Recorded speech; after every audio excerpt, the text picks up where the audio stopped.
Good morning.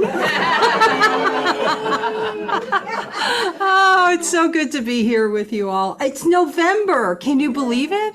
Yes. Holy cow. It's just crazy how fast the time is going by. What is the big deal about gratitude? I don't know what you're thinking about all of this, but we're going to figure it out by the time this talk is over. Sure we are. Okay.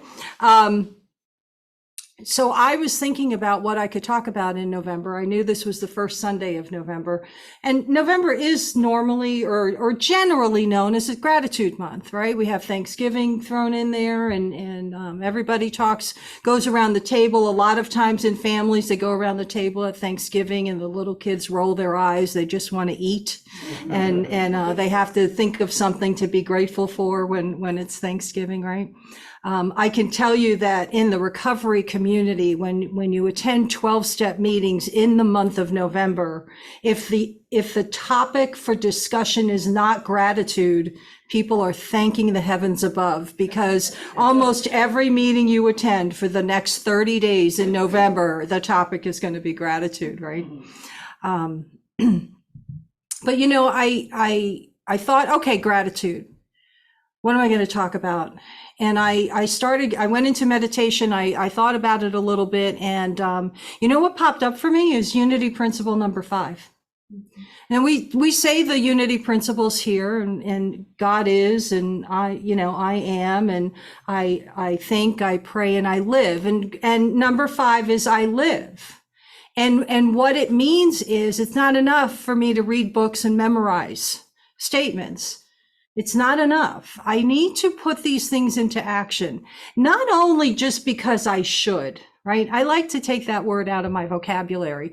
It's not because I should, but it's because it makes my human life experience richer. I take the ideas from the books that I read and I put them into action. I experiment with them a little bit, and I see where it takes me. I see where it could take me. I see where I don't want to go. I see where I do want to go, right? So even though gratitude is a very, simple topic, some of you, you've been in unity forever, right? And I'm going to invite you to open your minds a little bit, and everything you think you know about gratitude, just kind of let it go for a little bit, and let's look at it together in this way, because we want to put it into practice. What I'm here to tell you today is that it is not enough to just say, yep, grateful, and move on, right? We know that we're grateful a lot of the times until something happens, until a challenge pops up for us, whether it's a little challenge like a broken shoelace, or it's a big challenge like a health challenge, right?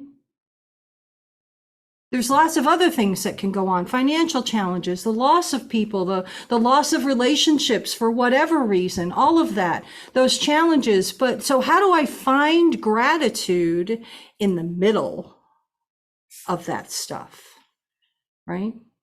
I found something on Facebook it's not on my note. You know that when I start a talk, right, I start here and then I never end up here, never.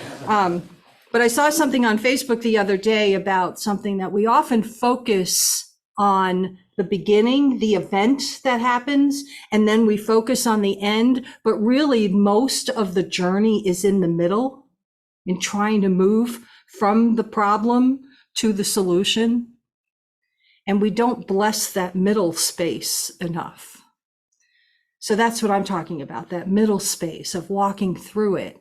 And how do I find gratitude? And how do I use it? And how do I demonstrate gratitude? The longer I'm here, we're all getting older, right? So the longer I'm on this planet, the longer I'm having this human experience, the more I have come to believe that I'm here to be an example of what could be, of what can be, of what is, those kinds of things. There are some people that are having difficulty. A lot of us are finding this world in general very challenging. And we have for probably the last 3 to 5 years, I would say. I'm just going to throw that out there. I might be a little bit off, but 3 to 5 years, it's just feels like it's gotten heavier, right? And that can take us down a road we don't want to go down. We don't need to go down that road. We need to remember and stay focused in the moment. So I like to put ideas into practice. I like to see how they're going to work for me. Most of you, I'm going to assume, and maybe not all of you, have a daily spiritual practice of some sort. That could mean praying every morning. It could mean praying every night. It could mean meditation at lunchtime. It could mean taking a class at least once a week. It could mean belonging to a book study. Whatever your daily spiritual practice is, that is actually for your benefit. Again, it's not so that you can be doing what you're supposed to be doing. It's really for you. Right? So how does gratitude fit into this? I remember being at Unity of Fort Myers, and I was the office admin there, and I worked for Jim Rosemurky, and he would have appointments with, members of the congregation and so on and so forth. And what I learned about those appointments, without him, he never broke confidentiality. But what he would share with me is things that he would suggest to people who came in facing a particular challenge, right? And he would send them home and he would tell them to write a gratitude list. Now, how many of you have heard of writing a gratitude list, right? It's a good tool to use. When you're facing a challenge, you're not always feeling like you want to write a gratitude list. No, I'd rather kind of sit in my stuff right now. Thank you very much. But he would often send them home to write a gratitude list. And when they came back the next week, they had to bring it with them. But it wasn't any ordinary gratitude list. You had to list 100 things. Yeah. I mean, I've heard the general suggestions, right? 3 things every morning. 5 things every morning. Nope, 100 things. And of course, you couldn't duplicate anything, right? And you couldn't say, well, I'm grateful for my left hand, and then I'm grateful for my right hand. That wouldn't count. If you mentioned a body part, that was it. One body part, or say the whole body, but that's it. Only one thing, right? 100 things. 99 out of 100 times, people would come back to him and say, I couldn't stop at 100. But when I mentioned 100 things, you all kind of gasped. If you didn't hear it on Zoom, they gasped. Just a little bit, right? But it sounds like a lot. But once you get going, you can't help but see things that you're grateful for. So what is gratitude? I don't know what your definition is, but gratitude is that state of being grateful, right? Thankfulness, appreciation for whatever. Appreciation for whatever. So I'm just going to say from my personal experience, when I am most grateful is when I'm in the middle of a significant challenge and I notice how many people step up to the plate just to support me with prayer, or just to say, I'm thinking of you. I appreciate that so much, because when I'm in a challenge, maybe you experience this too, when you're in a challenge, I feel completely alone, right? I feel completely isolated. It doesn't matter how many people I'm living with. It doesn't matter how many people are in a meeting that I might go to. It doesn't mean I feel completely isolated. I know I'm not, but it doesn't matter sometimes with the feelings that pop up. And those feelings are those human reactions that we have, right? Spiritual beings having a human experience, 100% human, 100% divine, all at the same time, right? So we embrace the human experience. We embrace the human, because we know it's not going to last. Is there anyone here that's experienced an emotion and it still hasn't stopped? Or have you gone up and down and up and down and up and down, right?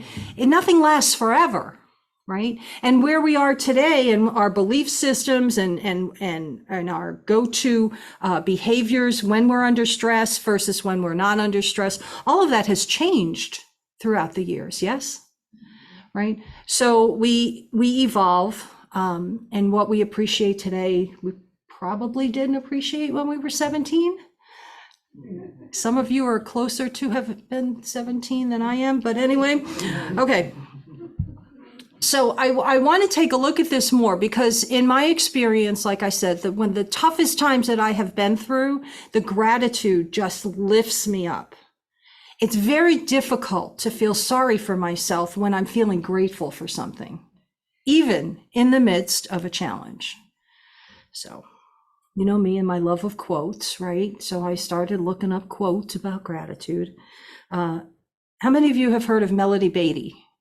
Do you know her? Okay. So she's done a lot of work about codependency. And if you want to hear more about codependency, see me after the service. Wonderful author. She's got wonderful books. My favorite of hers is The Language of Letting Go. It's a very old book, but it rings true all the time. But she has a quote here that says, "Gratitude makes sense of our past. It brings peace for today, and it creates a vision for tomorrow." Right? Gratitude helps me. Even if I say, I am grateful for the divine breath that I take in and that I breathe out again, even if it's just that, right? How can that possibly work? How can gratitude be that powerful? Do we even know that gratitude is that powerful? Or are we just, oh yeah, I'm grateful because I'm supposed to be, right? No, it's actually got a very powerful force behind it, because the more I appreciate, the stronger I feel, the more confident I feel, and the more confident I feel, the better it is for me to approach my challenge. I have a clearer head. I'm not sitting there in that state of why me. It shifts to a state of why not me, right?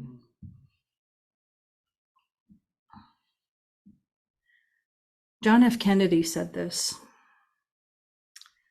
"As we express our gratitude, we must never forget that the highest appreciation is not to utter words, but to live by them."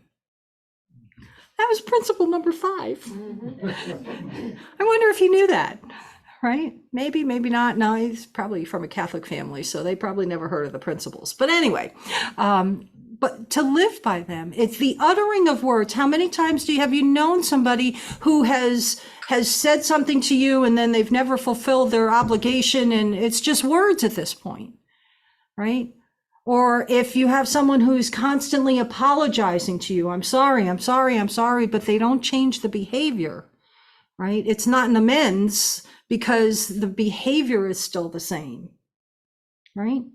I'm not knocking them. They've got their own journey to go on, but I'm talking about the uttering of the words. How many times have that's what I need to look at, me, have I said something and then not fulfilled my word? It's not enough. I have to put it into action. Now, for those of you who are sitting here thinking, okay, this is going to be very difficult, I want to remind you that none of this has to be done in perfection. Whew. Yes? Right? Because that's where my mind goes, you know. And that's what you always hear about from me on a Sunday morning, is where my mind goes. But that's where it does. You know, it's like, oh, I can't do that. So I'm not going to do any of it, right? I kind of used to be the type of person that would just throw up my hands. If I can't do it perfect, I'm not going to do it at all, right? But that's not the case. I have not said that at all to you. All we need to do is experiment.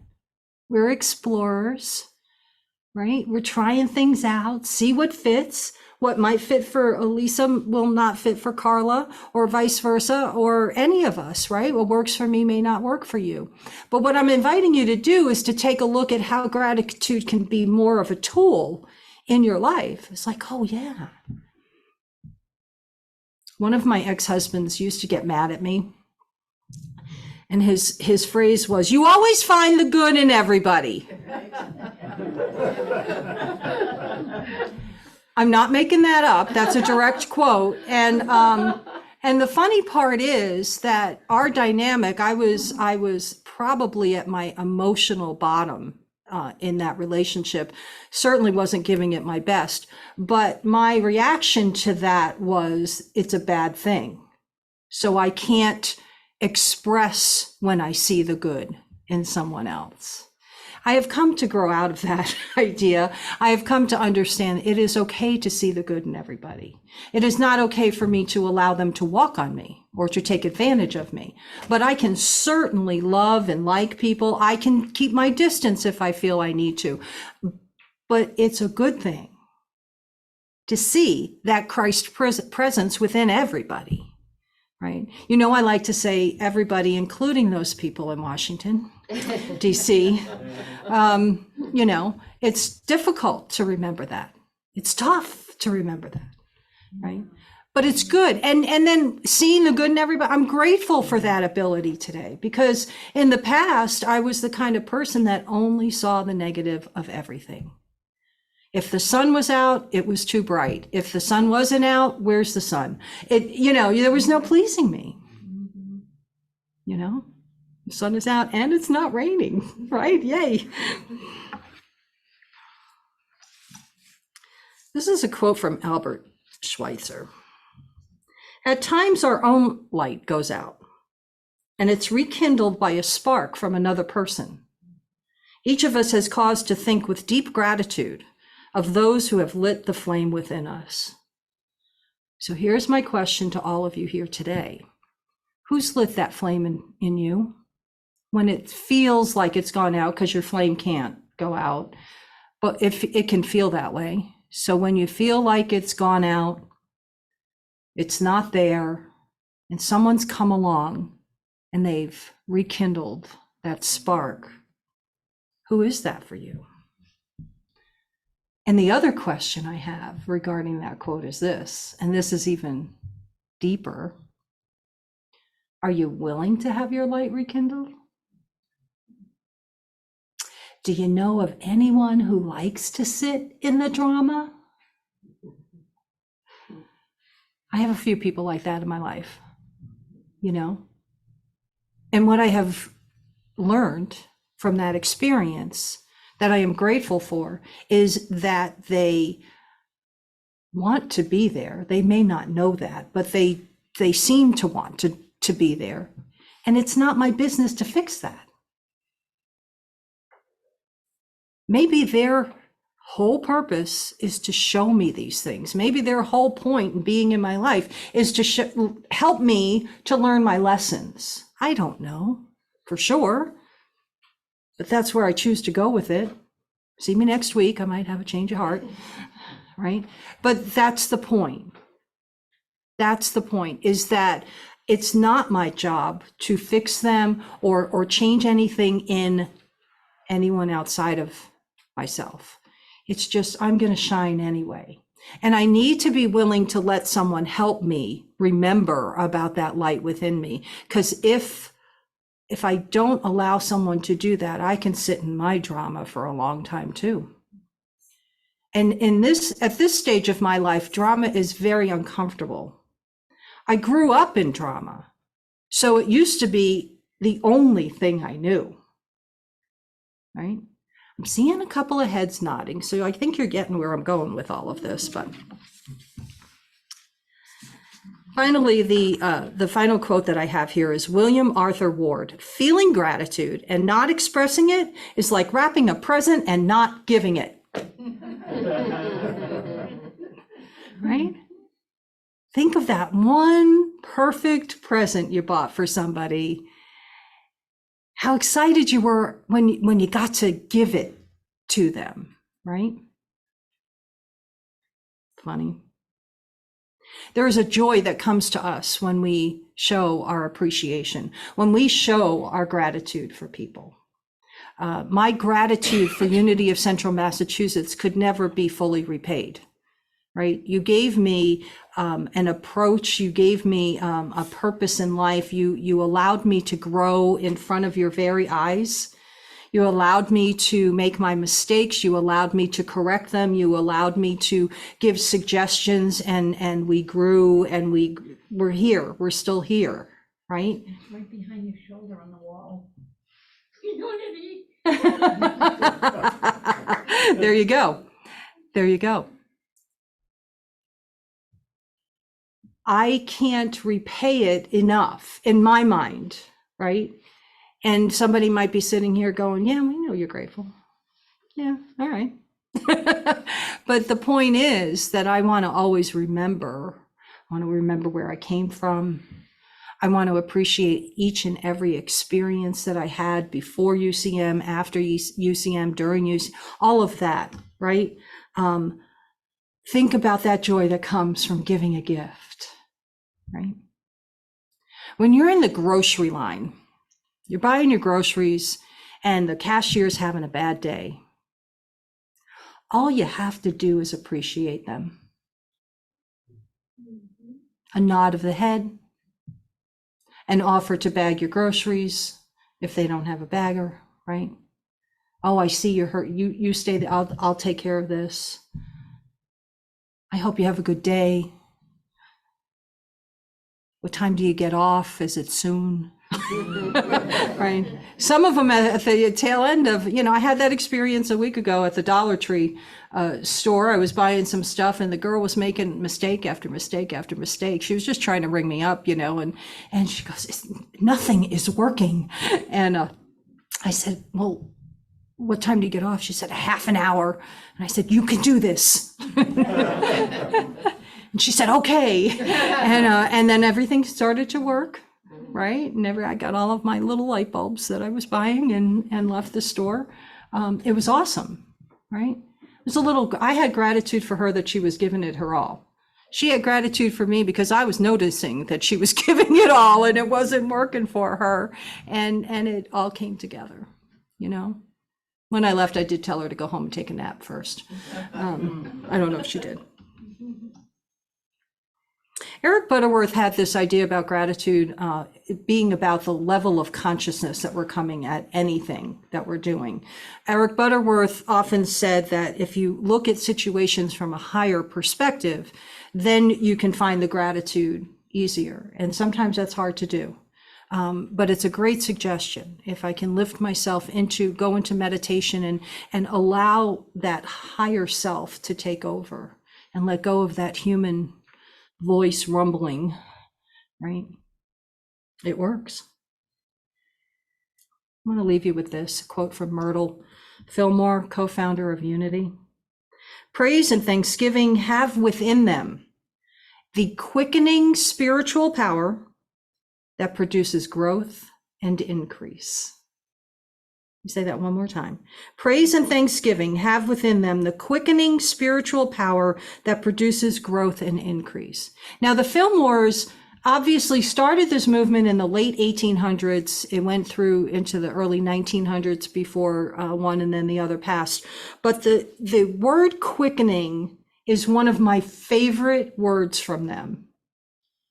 The quickening spiritual power. If that's what gratitude is, if that's what giving thanks is all about, I'm all for it. Who's with me? Yeah. Right? And so it is. Amen. All right. Let's take some of these thoughts that flew out of my mouth and take them into meditation for just a couple minutes. So I invite you to get comfortable in your seat and just begin by taking a couple of nice, slow, deep breaths.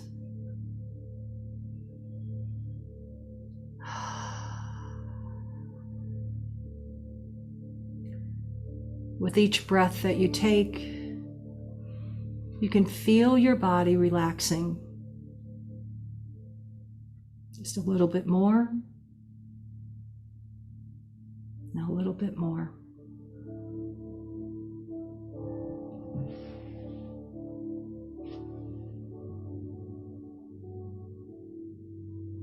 May the words that I speak now be the words of your own heart.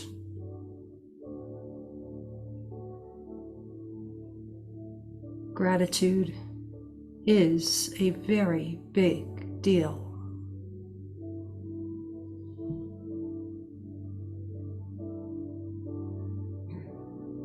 Gratitude allows me to be open to all opportunities.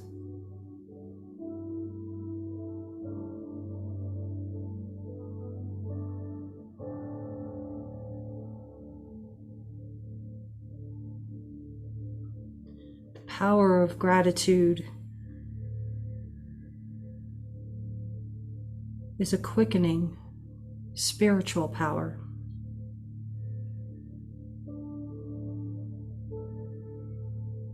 And I am completely open to growth and increase, as Myrtle said.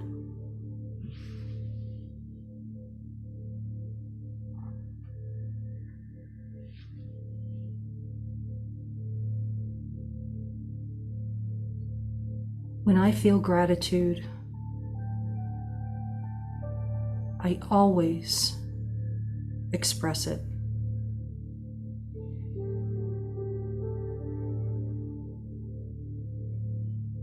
I share my gratitude every day, as many times as possible.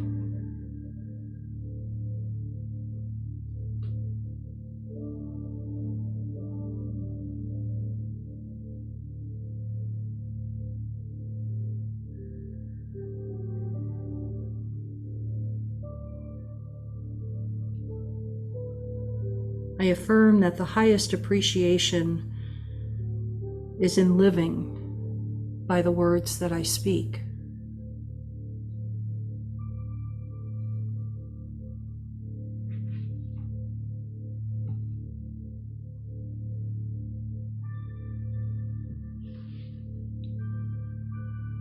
I am always open to having my light shine.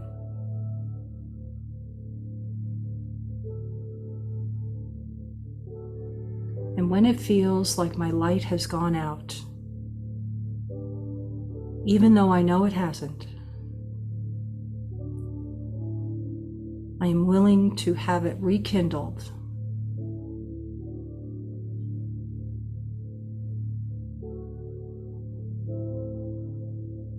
Welcoming input from friends, family, even strangers. For I am reminded of our oneness with each other.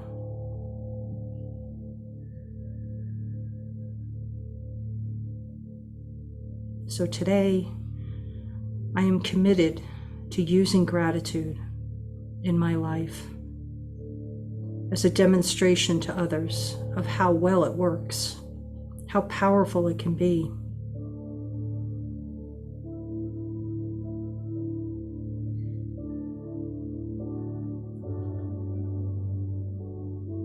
I no longer just say, "Oh, I'm grateful for," and fill in the blank. I am grateful from my heart space.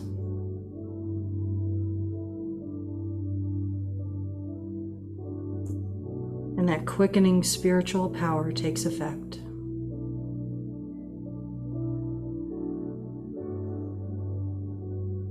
Today, I show my gratitude. And so it is. Amen. Before you open your eyes, I encourage you to take a couple of deep breaths to allow yourself to come back to this place and time, this Sunday morning celebration. And when you're ready, you may open your eyes.